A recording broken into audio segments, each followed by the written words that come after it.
Starvation.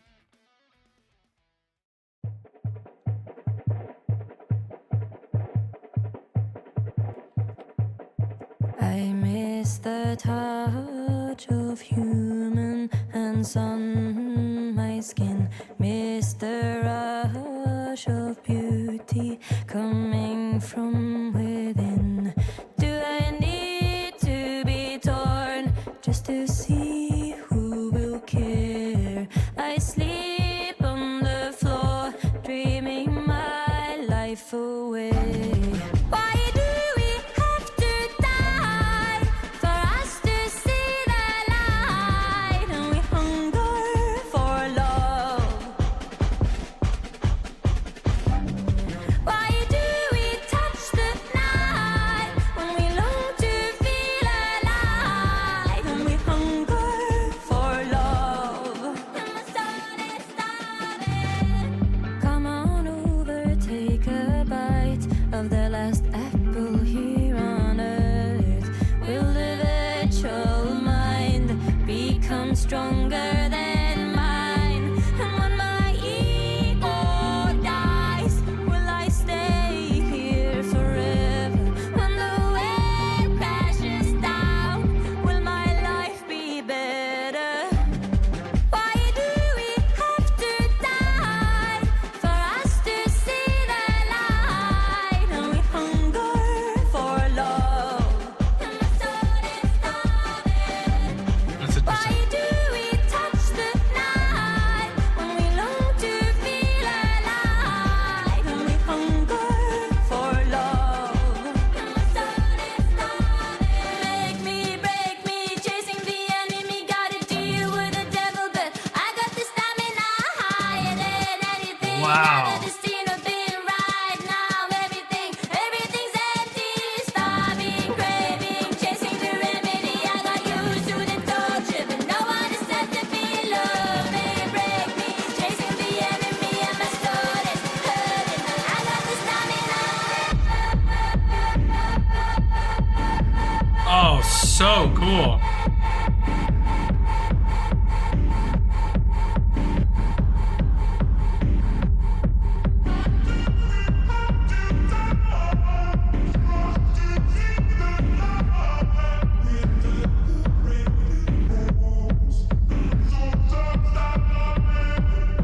Why do we have to die for us to see the light?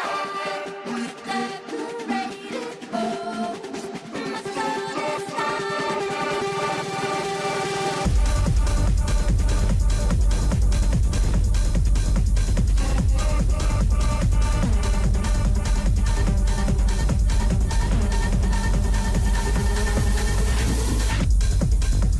It's a rave.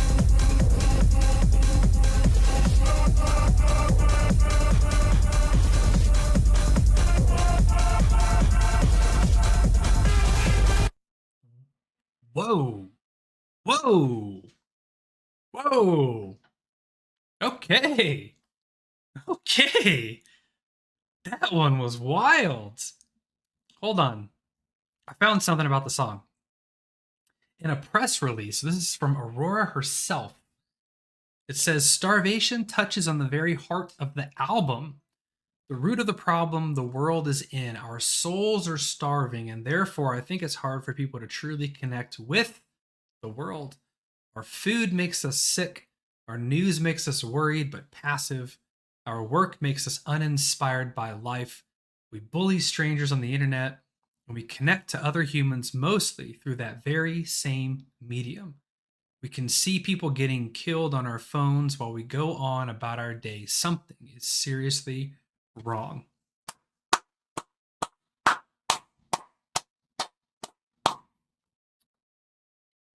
You know, for as young as she is, she's pretty wise.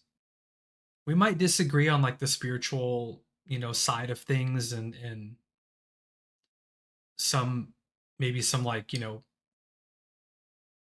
political things, but I agree 100% with what she just said in this press release. Our souls are starving, and she says that is the root of the problem. Now, I'm a believer that our soul is starving for meaning because we are our soul has become separated from the one who created our soul. And so a connection with that creator is ultimately what's going to um, you know, to feed it, to keep it from starving. But in doing so, now I'm not talking about religion, I'm talking about a relationship with God, the creator of our soul. And things like food making us sick, news making us worried but passive, work making us uninspired by life, bullying strangers on the internet, yet we connect to other humans mostly through that very same medium. Something that we're doing today. You and I are hanging out on the internet, which is fun, but it doesn't replace real life in person relationship. When your soul finds that connection with the one who created it, the other stuff that she's talking about, I think, begins to solve itself. And I'll go one by one. We end up truly connecting with the world because we understand the one who created it. Our food makes us sick. This is something that I've personal experience in. My wife and I completely changed our dietary lifestyle almost 10 years ago. And as somebody who has a compromised immune system and grew up most of my life very sick, a lot of time in the hospital, a lot of time not being around people because I just got sick all the time. I I spent probably a good 30 to 40% every year of my childhood through my late 20s sick, and developed a lifestyle kind of like oh, what's that? Kind of like Jerry Seinfeld, right? Like everything had to be clean, neat, orderly, germ free. Like I distanced myself from anything that would get me sick. And when I changed my food and what I was putting into my body, my entire health changed. The news makes us worried but passive. Well, that's easy. Stop watching it and stop listening to it. 99% of the news outlets, that's how they make their money. They make their money off making you scared and anxious so that you will keep reading, keep clicking, keep subscribing, and they pump you full of they pump it full of ad revenue. So just disconnect from that. Our work makes us uninspired by life. If you don't find meaning in your work, find another job. I know that that sounds really harsh, but you only get one life.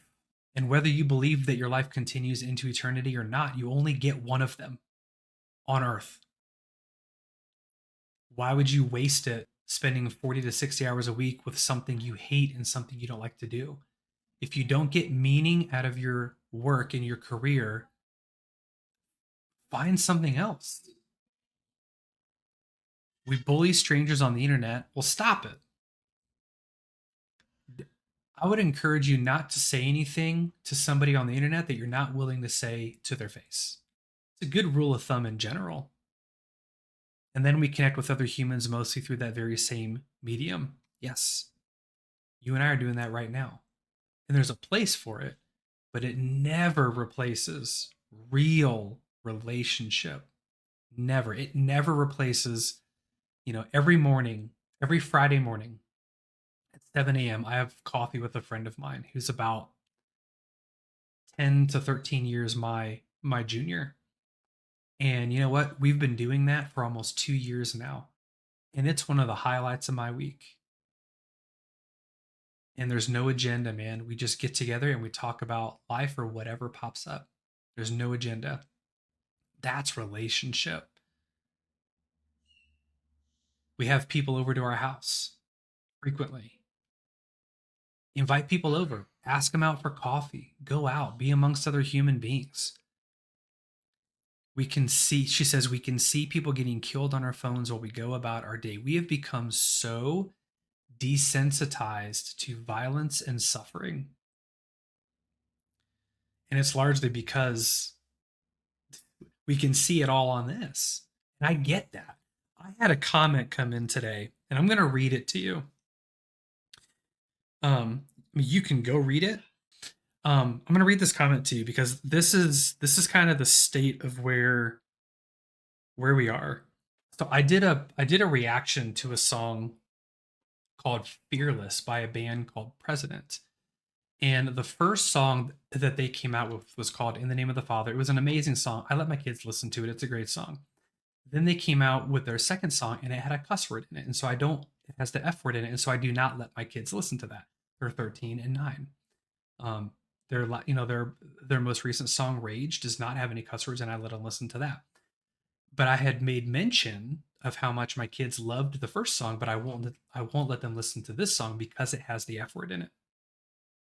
Somebody actually commented right here and said these words.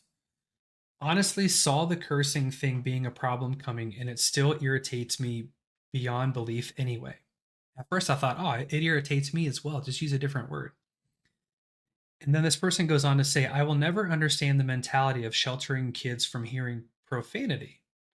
It's ultimately the most futile and counterproductive thing you can do. They're going to hear and use it at some point anyway, unless they literally live in a bubble with no interaction with the outside world whatsoever. I grew up ultra conservative Christian, and guess what? Because of that exact type of hypocrisy, among other things, I ended up an atheist who uses profanity constantly. But I've refrained from doing so in this comment out of respect for your belief and experiences, but still felt the need to voice my opinion. Well, that's a comment. I, Ashley's grandmother used to say something, my wife's grandmother. She would say that cursing is the language of the unintelligent. And I believe that. And this is, look, I was raised in a family who traveled all around the world because both my parents were in the Navy. And the old adage about like cussing like a sailor is true. I grew up in a household where there was cussing and I cussed a lot. I did. I don't anymore. I don't choose to use those words. Do I think them? 100%. But I choose not to let them leave my lips because I really believe the scripture that says, out of an abundance of the heart, the mouth speaks. I want the abundance of my heart to be love, positivity, building up of others. If I'm constantly using swear words, that means that they are living in my heart and my spirit for whatever reason. So my heart needs to change so that my mouth will change with it. I do find it a bit odd that profanity seems to be the hill that this individual wants to die on. And if we were to take that, they're going to see it mentality anyway into parenting, well then why don't we let them encounter violence? Why don't we let them encounter hypersexuality? Why don't we let them, experience substance abuse? Because you know what, they're going to be around it anyway. I I would bet that this individual is not a parent. And if they are, God bless their children. But I'd be willing to bet that this person is not a parent. The goal as parents is to protect them and to give them tools to process the things that they're going to experience. That doesn't mean I introduce it to them early. It means I let them know that it's there, but I prepare them to deal with it. Yes, my kids hear curse words, but they don't hear it in my house, and I don't give them more opportunities to hear it than they will in their life.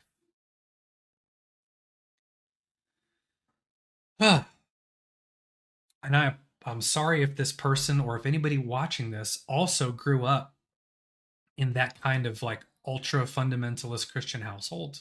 I do. I apologize. Church hurt is a real thing and it's hurt a lot of people, maybe even some of you watching this. But not everyone raising their kids in faith is doing it because of fear or hypocrisy. We're just trying to build something a little bit more intentional and give them a better life than we had. And I believe in the beliefs of Christianity enough to do that, which includes things like let no unwholesome talk leave your lips.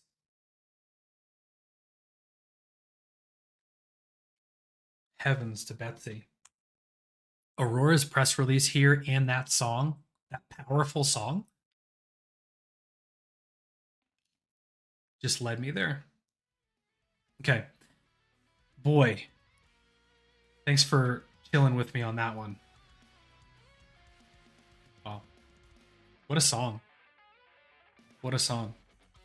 Aurora and I may disagree on a lot of things, but that press release statement, that's something I can stand behind.